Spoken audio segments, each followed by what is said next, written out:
Swayam Prabha. Digital India. Educated India.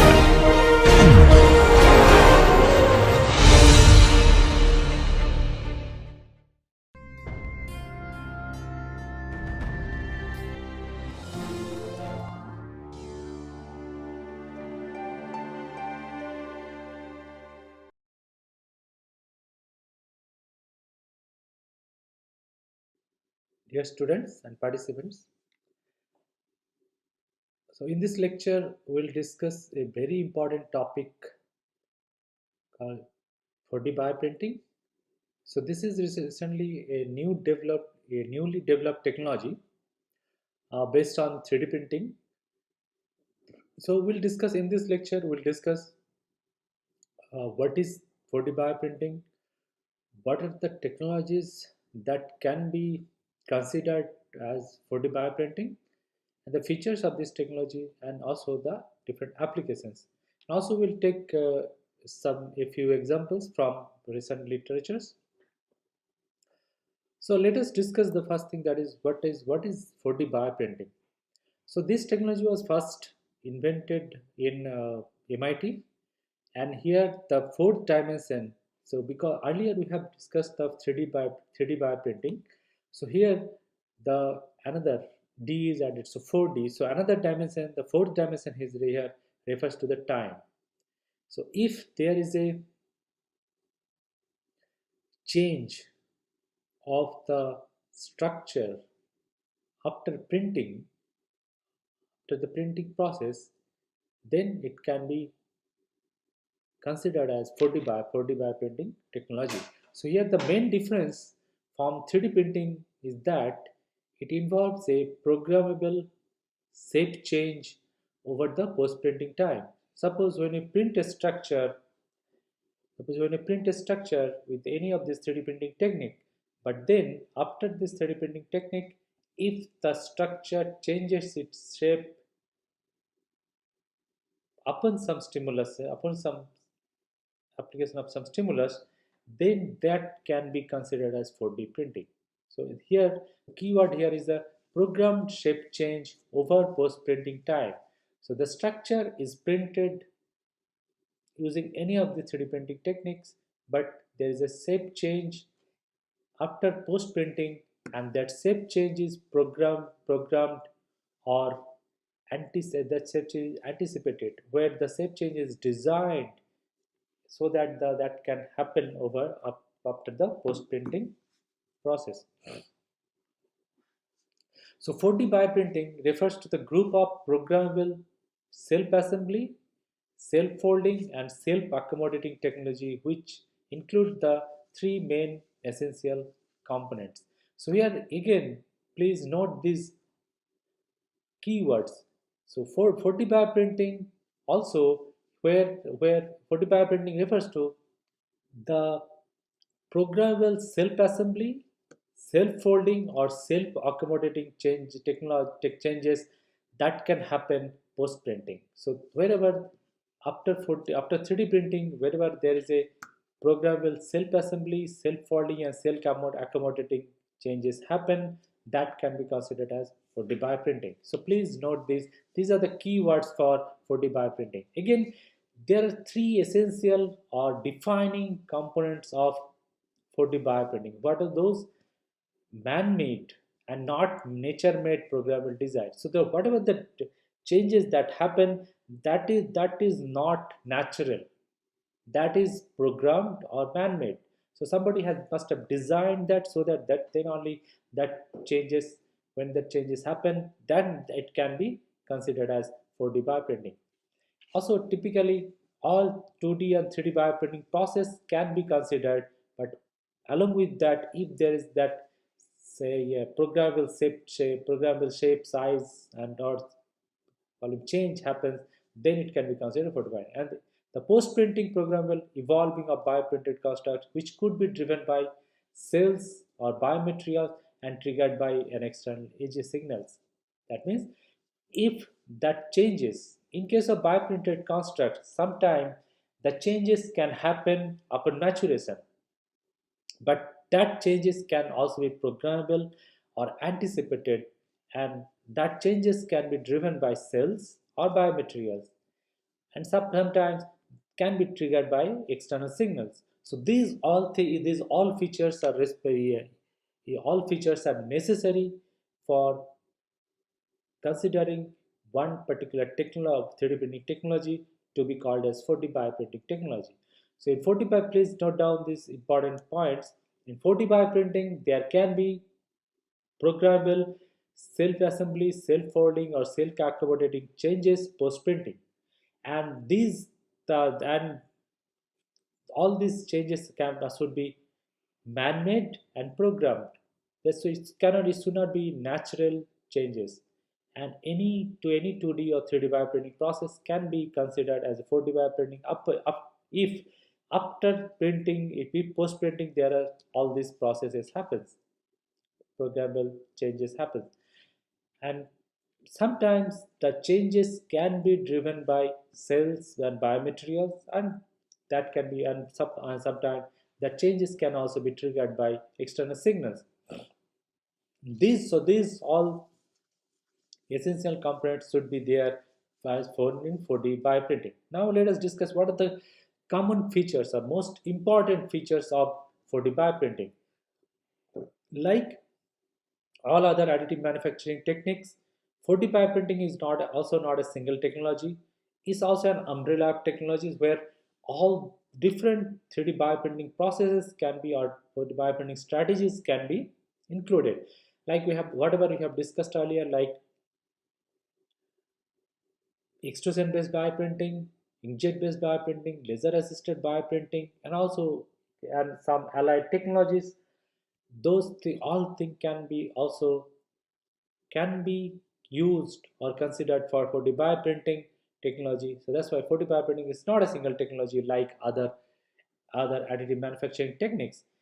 Then the other thing is there should be a man-made programmable design for self-assembly, self-folding, and self-accommodating process. That means if post-printing, if that changes happen within the structure, that changes should be man-made programmable design, that changes based on man-made programmable design.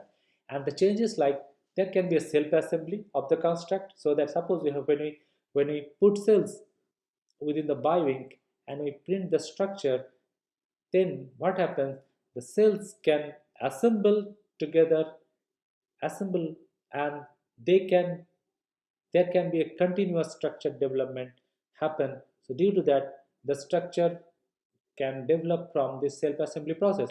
So that can be also included in the 4D bioprinting. Also sometimes the self-folding. Suppose we are using certain biomaterials, or where the biomaterials can change its shape or size based on self-folding, based on when suppose when some stimulus is given, that time that self changes can happen. So that can be also included in the 4D biop. Also some self accommodating processes, like wherever, like suppose the structure is building and the structure after stimulus, the structure size got shrunk or maybe got bigger. That kind of changes, self accommodating processes, can also be included within the 4D bioprinting. So this man-made programmable design is another key feature of this 4D bioprinting process. If it is natural change, it cannot be considered as 4D bioprinting. The process of this 4D bioprinting can be stepwise. That can be like related to the type and degree of stimulation, to the type and degree of changes. Suppose the process, like suppose we first print the structure, then the stimulus is given, then the structure changes its shape. That shape also can be, suppose this can also be a stepwise process. So so that can be also considered for the bioprinting process, if that programmable changes can also be, and the programmable changes can also be stepwise. The process, sometimes the process can be reversible, or it cannot be reversible, but it is always preferred to have the process as reversible, because in that case the changes can be also reversible. That means, suppose if certain material that changes its shape, suppose thermoreversible material. So where upon temperature the material can change its shape or size.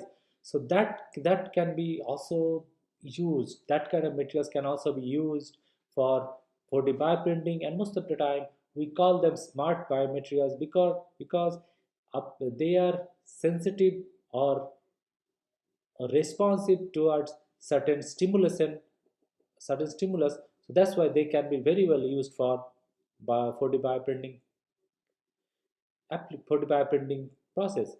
So here that's the important thing here. The process may or may not be reversible, but it is always preferred to have a reversible process, because then we can have a better control of the process, and we can very well use that for our certain application. Now, the other common feature, more important feature of this technology is that programmable design must be printable. Otherwise, we cannot use that, because here the technology, if you could understand that the technology is basically is 3D printing or 2D printing, but then the changes happen after printing upon some stimulus. So that's why the programmable design must be printable by existing bioprinting processes. So it could be printed in 2D and then folding into 3D, or it can be printed in 3D and then changing its shape into another 3D configuration. Meaning, suppose we printed two-dimensional structures, a film, suppose a film-like structure is printed, a two-dimensional. Then, after printing, suppose some stimulus is given, then the structure folded into 3D, folded into tube. So during printing, it is a planar structure. But after printing, when the stimulus is given, that planar structure changes itself to a 3D into a tube like structure, a tube. So that can be a 4D bioprinting process. Other thing is, suppose we print a structure in some 3D configuration, then suppose after the post print, after printing, the structure changes its shape to another 3D configuration. So this change in 3D configuration can happen can happen upon applications of some stimulus, or can be also by other process. So this is also a very important feature of 4D bioprinting, where a programmable design that should be printable by existing bioprinting process. Otherwise, if there is no bioprinting process to print that, then how can I get these structures? How can I get these printed structures? And how can we this process can be the 4D bioprinting can happen. So these all features are very important for 4D bioprinting technology. So the another thing can also be considered for the bioprinting is the, if suppose there is a self assembly or self organization that happen through maybe the cellular, it can be a cellular process like cellular self assembly, or can be a material based self assembly or self organization. But these things must not occur naturally, okay, and it must be driven by other cells, biomaterials, and triggered by a external stimulation.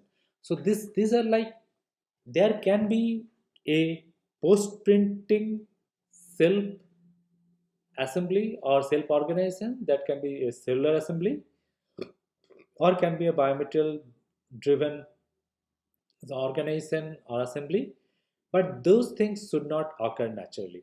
So any programmable change, anything, any anticipated change can be considered for the bioprinting.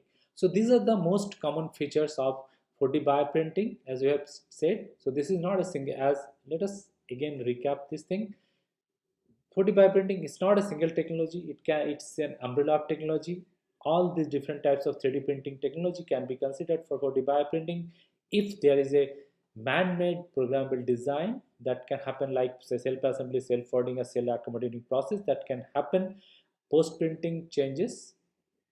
And also the process design for this kind of 4D bioprinting can be stepwise, and also it can be a reversible process, and it can be either 2D printed in 2D, and that 2D can change into a 3D form, or it can be printed in 3D form, that can be changed in another 3D configuration. So all these things can be another, other than this, also self-assembly, self-organization, that cannot be natural, or naturally occurring, and it can be man-made or programmable. So these are the most common features of 4D bioprinting. Now let us see what are the different approaches for these changes, like how these changes could happen, and what are the different ways these changes can be manipulated, addressed, or can be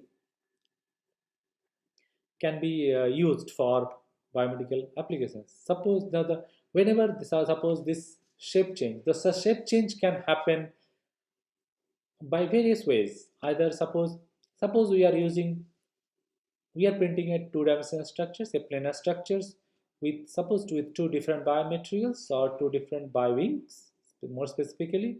So where suppose we print with material A, the base layer, and on top of that with material B or a biwing containing cells can be printed on top of that.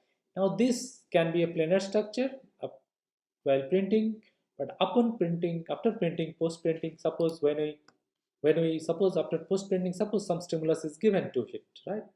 And that stimulus can induce some changes in that.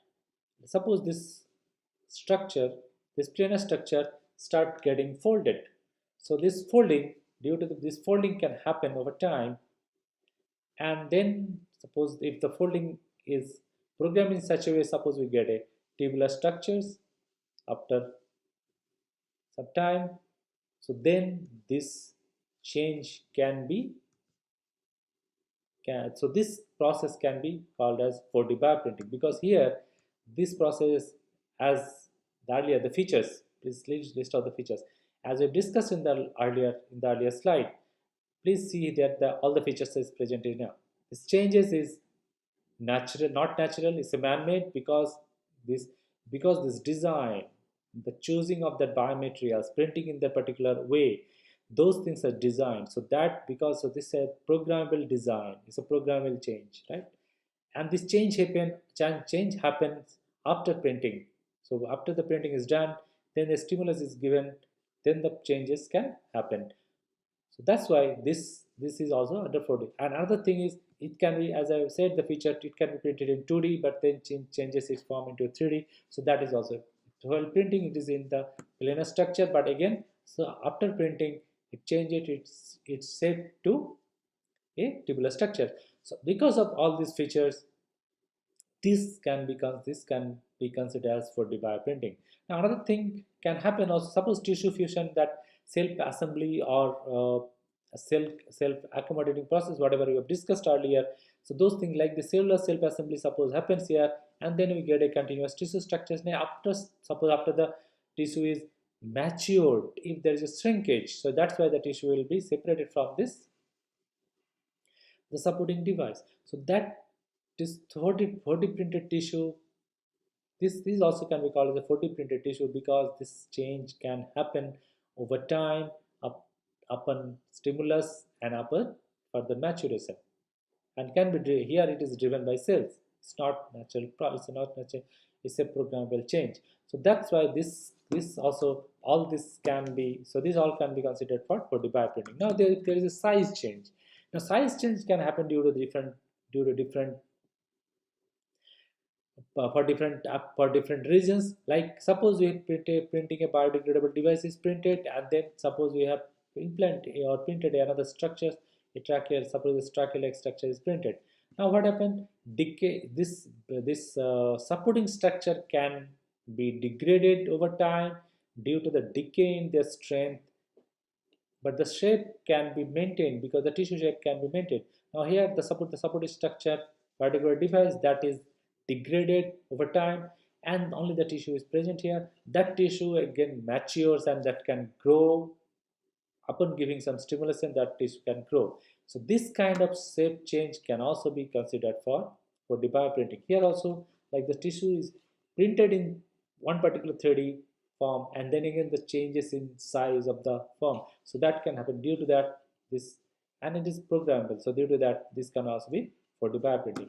The other thing can happen also, that is typically that is there for self-organization What happens there? Suppose a microfluid droplets with few cells are present here, right? There is few cells with microdroplets, those are patterned in a, suppose in a spherical pattern here. What happens? These droplets containing cells, if we control the positioning of these droplets close to each other, leaving only a very little gap between these two, then what happens? Cells can sense the presence of other cells nearby, and by this way the cells can self-assemble with each other. So all these discrete droplets can get assembled with each other, and we can get a continuous tissue structure. But this is driven by the cells, right? Here cells are driving these changes to, so that we are getting a continuous tissue-like structure. So here also, if you see, after printing, during printing is a different like structure, different discrete droplets, but after maturation or after this change, post printing changes, this is a continuous tissue like structures. So in this case, the pattern, due to the change in pattern and to the self organization of a stimulation, this kind of structure can happen. This also can qualify for 4D bioprinting. So all these types of changes, either it can be a shape change, it can be a size change, it can be a pattern change. So all these things come under 4D bioprinting. I have taken this example from this published papers. So please go through this paper for further reading and understanding.